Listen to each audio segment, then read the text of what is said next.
Good day mga ka-nature! Muli, welcome back to my YouTube channel. At isa na naman pong plant lovers ang aking pupuntahan ngayon. So, samahan niyo po ako. Let's go! Now na!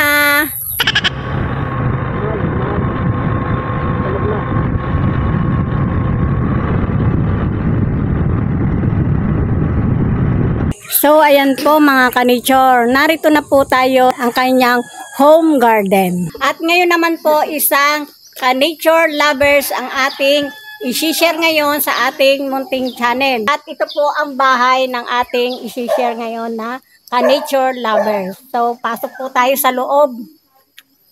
Hello po! Ayan po si Ate Mix. Nakaabang na po siya sa ating pagdating. So, tara na po. Hello po. Hello. Po, nagpiling po. Ka-nature po. Welcome. Ay, mabuti dumating kayo.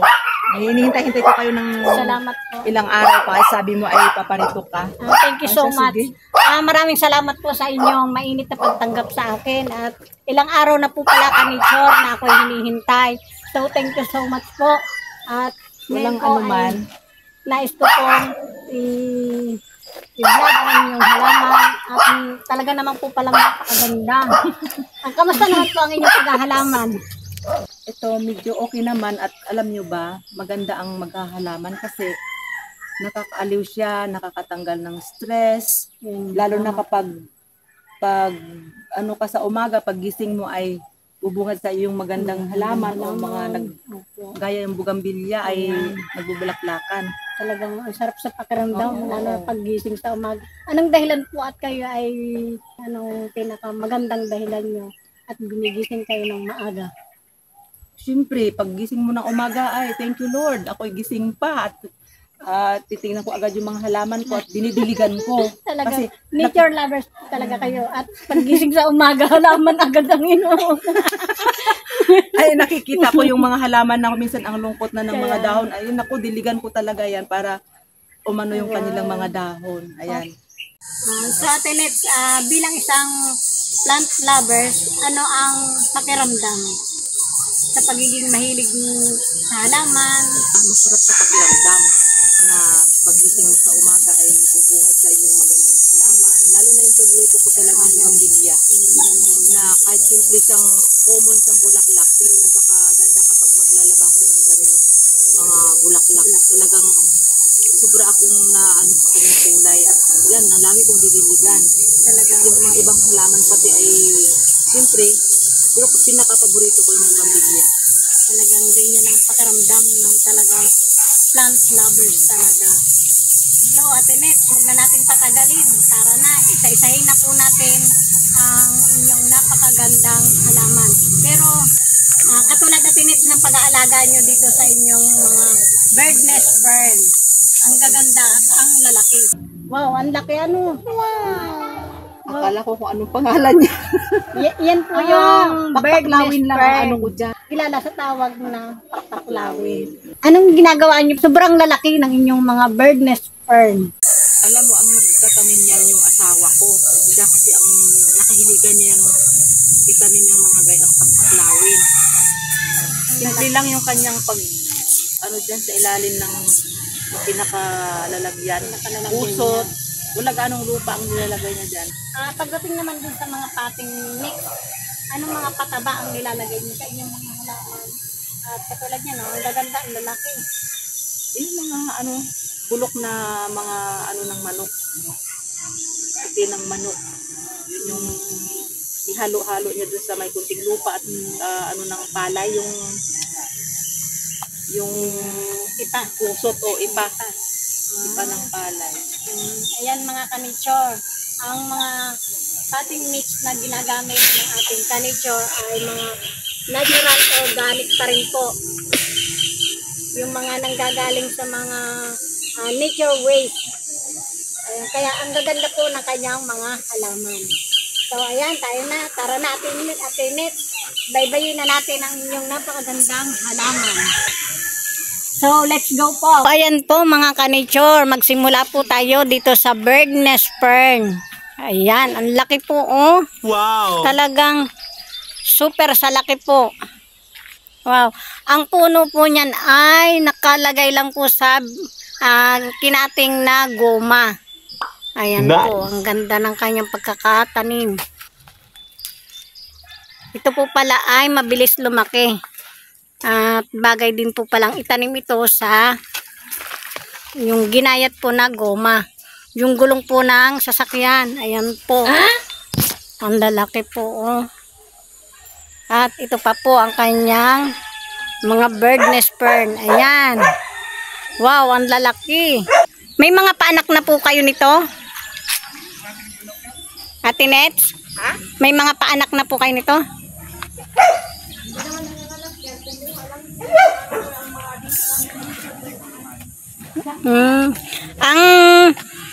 Ang anak po nito ay narito.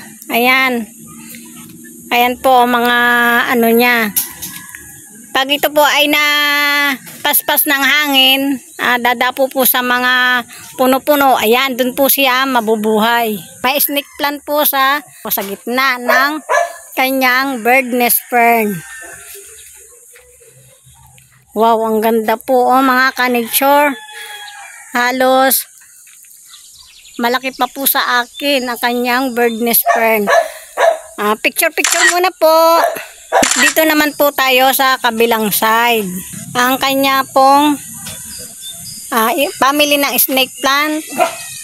Ayan, ang giant sensation. Medyo natuyo natin its. At ang kanyang family ng heliconia plants. At may variegated ginger.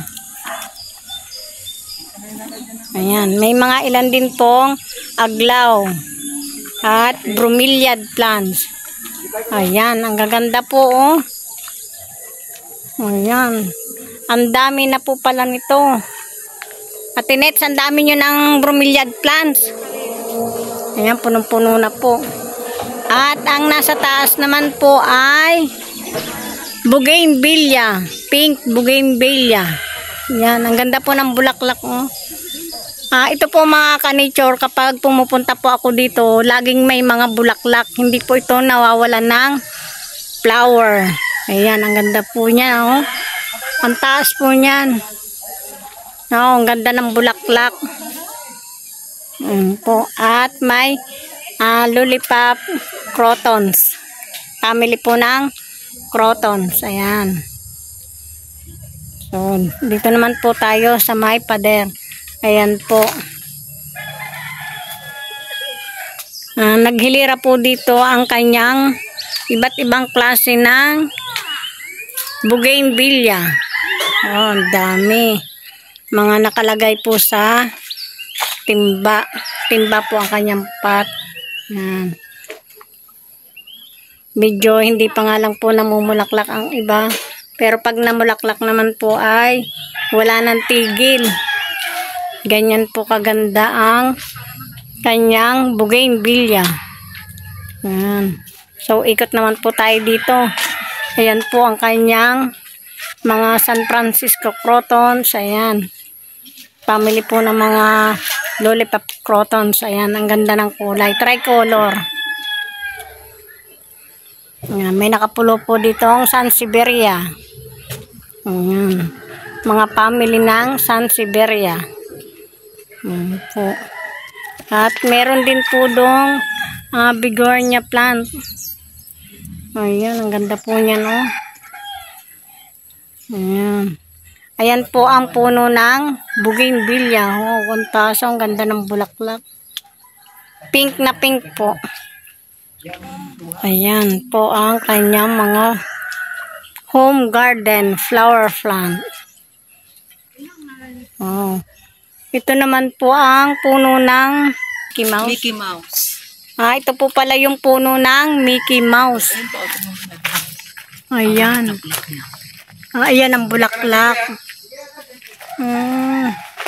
Ang ganda ng bulaklak, ano. Ayan. May picara plant po rin siya dito.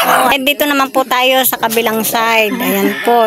Yung sampalok-sampalukan. Na pag lumaki daw po, ang kahoy daw po nito ay kahoy na sinukuan. Ayan, ang laki na po niyan, oh. Yan, San Francisco. Ito pa rin po ang iba pang bougainvillea plant. At meron din po siyang orchids. Ayan, ang ganda ng bulaklak. Dendro. Cattleya dendro. Ayan, bromeliad. San Francisco. Ang lalaki na po ng puno. And fortune plant. Ayan. Then, balik naman po tayo dun sa kanyang trangkahan. At ito naman po ang kanilang trangkahan. Ayan po, nasa bungad po ang bougainvillea plant. Ayan po, ang laki ng puno niyan, oh. Mga ka-nature, ayan po. Nakakayap na po siya sa kanyang gate. Ayan po, ang ganda ng bulaklak. So, diretso po tayo dito sa loob. Ang tagiliran naman po, ayan po ang loob niya. Wow, ang ganda po. Ang tagiliran naman po ay may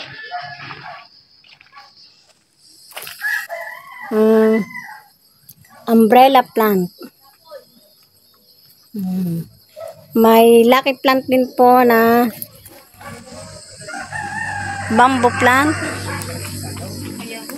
Ayan. Iba't ibang uri din po ng San Francisco. Ayan po ang pinaka-bakod po niya. Ang ganda po ng kanyang bakod.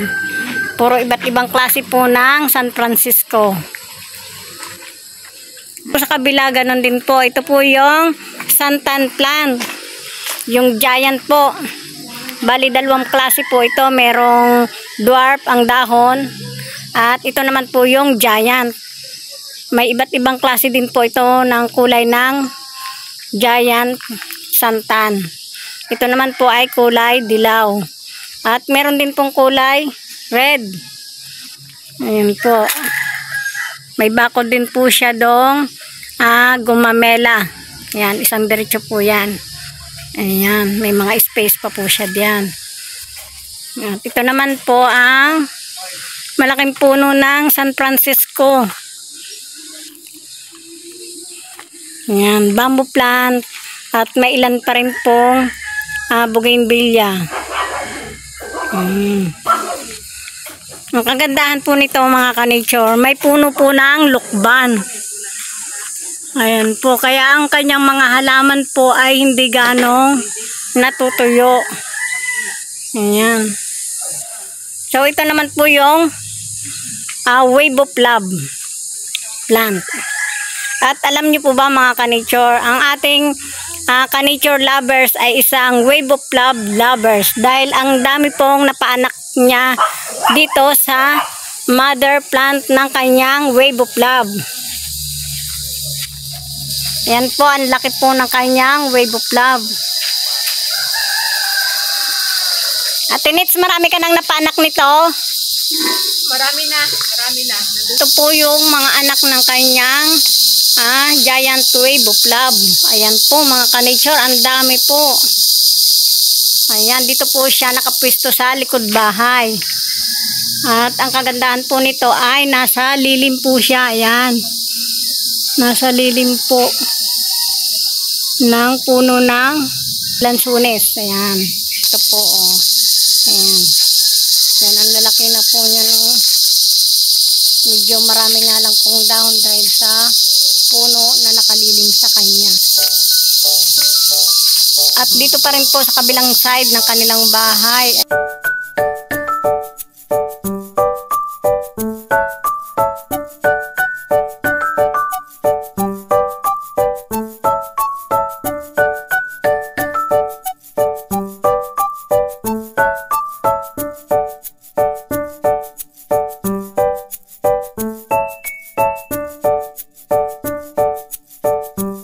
At ayan po, wow, ang ganda po ng kanyang giant psyllium. Ang kilala po sa tawag na Sahudiaman. Ang laki na po ng puno, mga ka-nature. Ito po ay nakatanim sa isang pot na malaki. Ayan po, ang laki po ng kanyang puno. Wow. Sa lalaki po ng kanyang mga halaman, mga ka-nature. Ayan. And muli po, thank you so much Ate Net sa pagpapaunlak nyo po na mai-vlog ko po ang inyong halaman at mai-share ko po sa aking munting channel. Thank you so much po sa inyong pagtanggap sa akin. Walang anuman. Salamat at na isipan yung i-vlog itong aking munting gardenan. Ayan. Pag kasi napunta ako dito, ang gaganda ng mga bulaklak. Kaya isa po ito sa mga gusto kong i-share sa aking munting channel. So, ayan po mga ka-nature. Thank you Ate Nets muli. Thank you. Walang anuman. See you again. Thank you so much. Thank you mga guys. So, ayan po mga ka-nature. Natunghayan nyo po ang naggagandahan at naglalakihang mga flower plant ng ating isang ka-nature na si Ate Nets. Ayan po ang content ko na inyo pong natunghayan sa aking video. Sana'y nag-enjoy po kayo. At kung nais nyo pong panoorin ang mga susunod ko pang content sa aking mga video, please don't forget to subscribe my channel and click my notification bell para lagi po kayong updated sa lahat ng mga video na aking i-upload. Thank you so much. Thank you for watching. See you for the next video. Thank you and God bless us.